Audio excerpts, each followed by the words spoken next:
I recently had an opportunity to meet a young man from the Columbia area who had an amazing story and was directly impacted by the flooding. His story will stay with me forever and has profoundly impacted me. So here it is.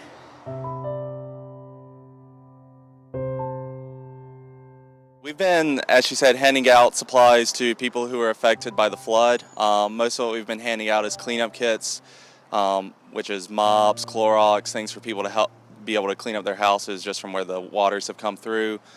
Um, we've also handed out water and just the the necessities that people need to get through this right now.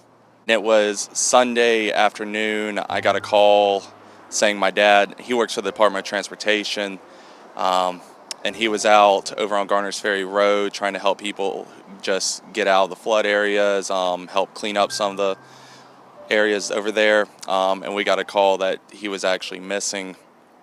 Um, we found out later that night that they had actually found him, that we had lost him. And for me, it was my dad was out there trying to help others who were affected by this disaster. So I've just been, once I found that out, I immediately wanted to come out, do what I could to help others who were going through this as well. Because there are a lot of people that have really been affected by it, not just me. And I've just been trying to give back and do what I can.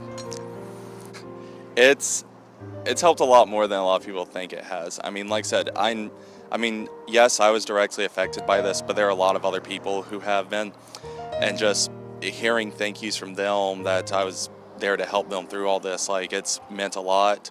Um, Last Saturday, I was actually out in Sumter helping out, and there were some people that I'd given some water and supplies to, and they asked me if my family was doing all right now, and I told them what had happened to my father, and they offered their condolences. And later that day, they actually came back about 2 hours later and handed me a card, and I just wasn't expecting anything like that. I was taken aback and had to sit down. I was just these were people that had lost their homes, and yet they were still the fact that they could show that compassion, or them showing that compassion, just meant a lot as well. You hear a lot about Southern hospitality, and I mean that South Carolina definitely embodies that. I mean, you'll see a lot of it here, a lot of people taking care of one another. I mean, I've been taken aback even just from others who have lost a lot,